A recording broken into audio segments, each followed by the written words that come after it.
Hello there, guys. What is up? My name is Commando. Welcome to my Elimination Chamber 2018 review. Now, I don't really know I'm going to make the title of this because while I was watching it, I was like, I think I'm going to make this like the title Nothing is Important, but that didn't really make sense. I didn't feel. So I don't know what I'm going to title it, but it'll be titled something by the time it goes up. But it just didn't feel important to me at all. Everything that happened didn't feel special, didn't feel important. Like the Elimination Chamber match, well, both of them, but the men's one, like the action, while it was good, it just didn't feel important. Nothing felt special to me, in my opinion.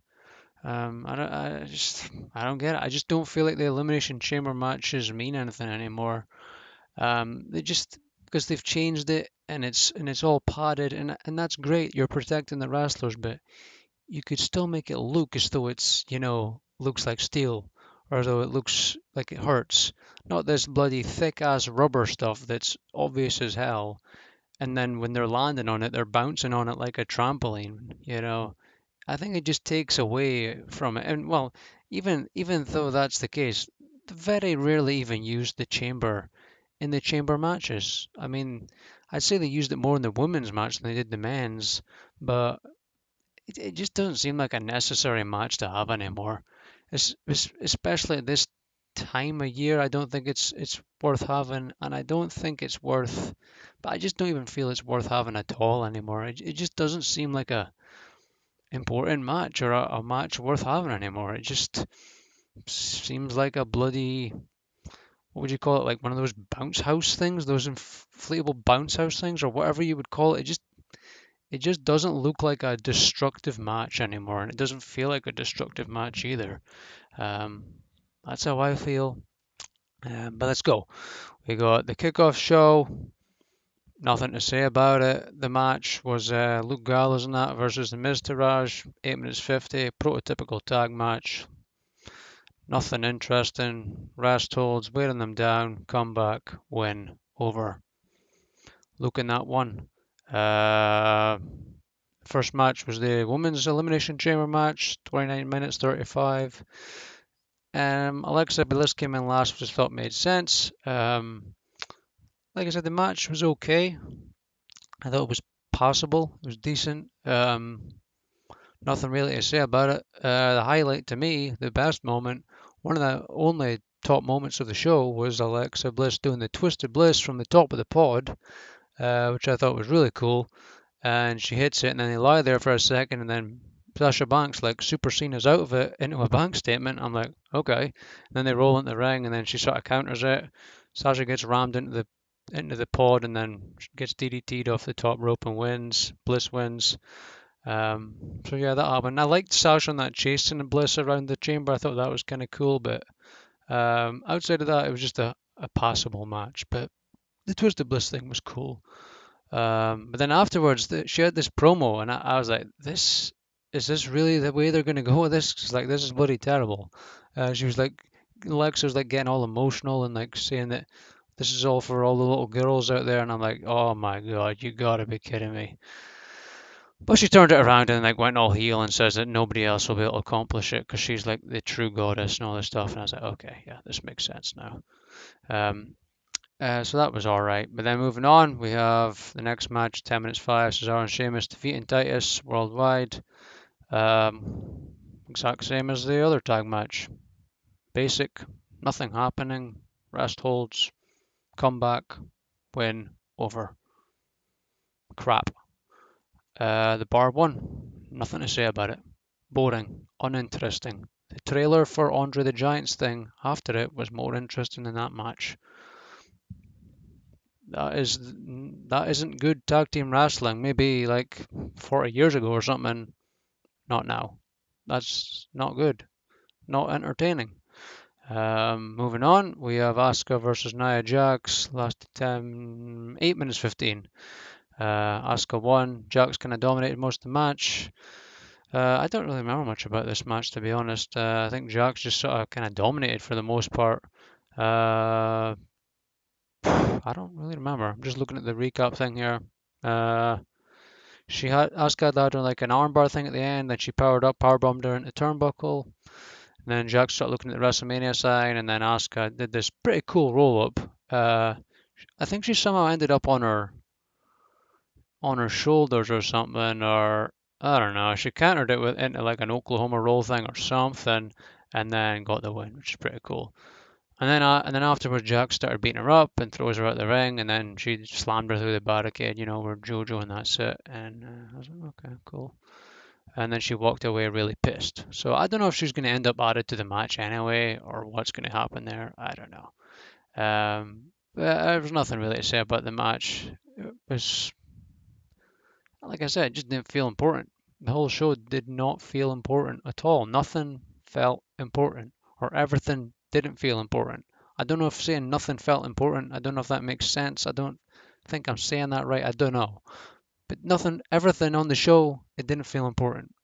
I won't get my point across here. I don't feel like I am, but I hope I am. And then we got Bray Wyatt versus Matt Hardy. 9 minutes 55, Matt Hardy won. The only highlight for me was the beginning where Matt came out and then Bray did his like blah, blah, blah thing where he comes out like Undertaker, where he just appears. Then Matt was gone and he was like, I guess he was under the ring singing the obsolete song. This was about the highlight of this match. And then Bray's looking for him and then he comes out of nowhere and attacks him and then well, they had a match. Nothing to say about this match.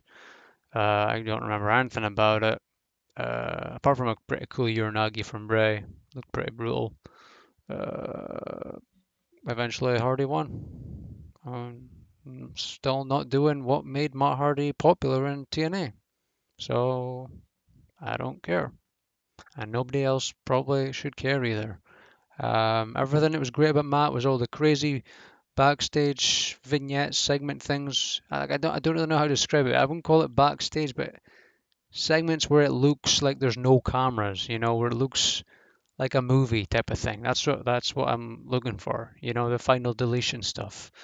That's what was good. That got TNA like their highest rating or viewership in a long ass time, and I don't think they've ever gotten that high of viewership since then. Um, and that's what was good. That's what made the Matt Hardy thing great. They haven't done it yet. They're still not going that route. So I don't know. I don't know. I can't believe how much I loved Broken Matt Hardy when it was really popular and when he was in TNA, and now I just could not care less. It's just the biggest pile of crap ever because they're not letting him do they're not letting him be great. He could be great, and they're just not letting him be. And that could be said for like the entire roster, really. But it's annoying when you see something that was so good be reduced to just utter crap, you know? Well, moving on, we have the contract signing thing, which I thought for the most part was good. It started off horrible because they're calling Ronda Rousey like the most dominant woman in the world or the most badass woman in the world. I don't know what they said, but it was something along those lines. And then she's like getting all emotional and starting crying and like be acting all shy. I'm like, what the fuck is this?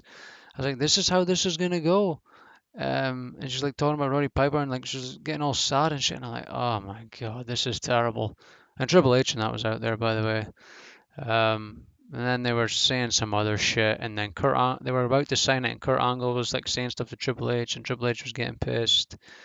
And then one of the things we said was, this is 3 years in the making, and now we own the bitch. That's what Kurt Angle said, and Rousey was sort of getting angry and what have you, and then they get out of the way.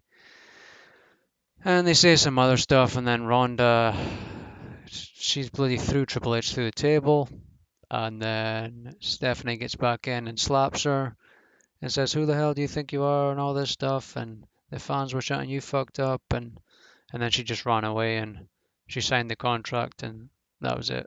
I liked that. I thought that was probably one of the highlights of the show. I thought it was all right, that part of it. But something I wanted to say was I think Triple H is really good in these things. I don't know. He's just good at acting, and he comes across very funny. Like some of the stuff he does is just he's just good at it. I can't quite explain it, but he's just funny in those sort of things. He's good like that. He really takes things. he takes it well and takes it on the chin, I guess. He's good at that sort of stuff. Um, but yeah, moving on, we have the main event. Lasted 40 bloody minutes. Roman Reigns won. Now, like I said at the beginning, good action, but it just didn't feel important. Like it just didn't feel important. I don't know if it's because everybody knew Roman Reigns was going to win or whatever, but even the crowd, this can't be a thing that I'm just feeling because the crowd was the same way. They weren't really reacting to the match, even though there was good action going on. They weren't really reacting to it, or the odd times there was something cool they would react, but then they'd be really quiet. And that's the thing. Most of the match was action. It's not like there was wrestles and stuff. There was always action, action, action, but it just didn't feel important. Like, and Braun eliminates everyone, everyone. And another thing, he took everybody's finisher in a row and kicked out every time. He got quadruple power bombed. Everyone's on top of him. He kicked out. He and but and he took loads of stuff from Reigns at the ends and kept going. But yet when he faced Brock, he took one F5 and that's it. He's done. 1, 2, 3. Like that just doesn't make sense. How and this he's even taking Reigns stuff and Vince loves Reigns and he's taking that and he's kicking out. Like that just doesn't make sense. It simply does not make sense. If he can take Cena's and Reigns and everyone's finisher in the match and still kick out, how can he not kick out of the F5 from Lesnar? They should never have had that match if that was the case, because they just ruined. They haven't ruined Braun because he's the best boot guy when on Raw, but it's just stupid. It's like some continuity, please, you know? I mean, after he took everyone's finisher, that probably should have been him eliminated, but he didn't. He beat everybody until Roman, and then it looked like he was going to beat him, and then he got thrown through the one of the pods, and then like a couple Superman punches, a couple spears, and finally he Roman beat him.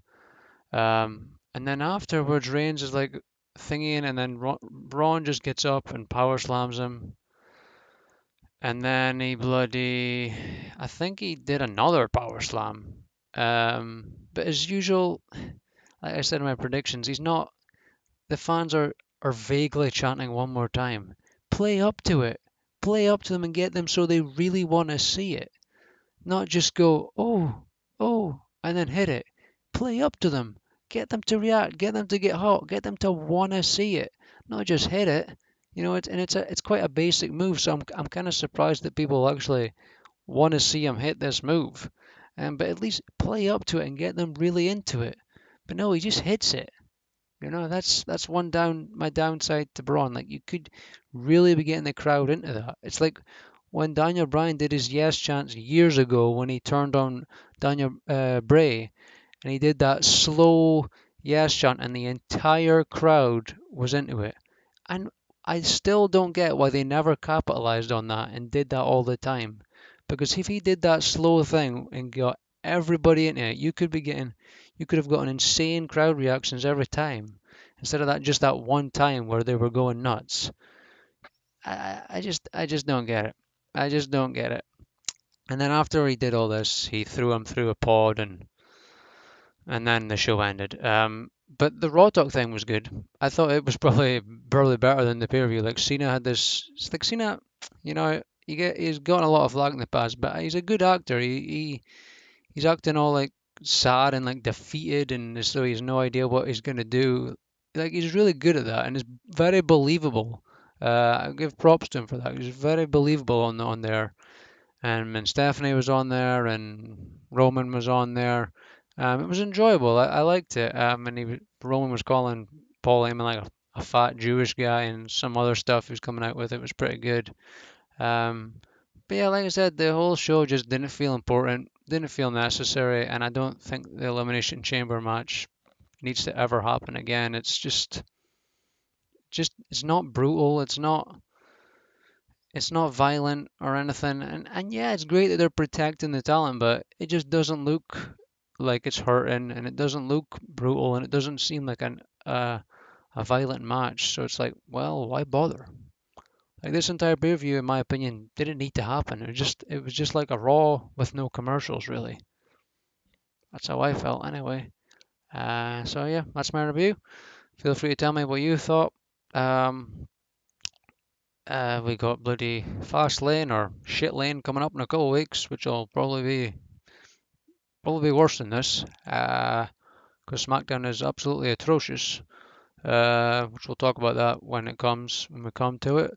But that's my review. If you watched, I appreciate it. Feel free to tell me what you thought, and I'll see you later. I'm kind of surprised I rambled this long because I didn't really feel I was going to talk about anything at all, but I did. It happened. So, see you later.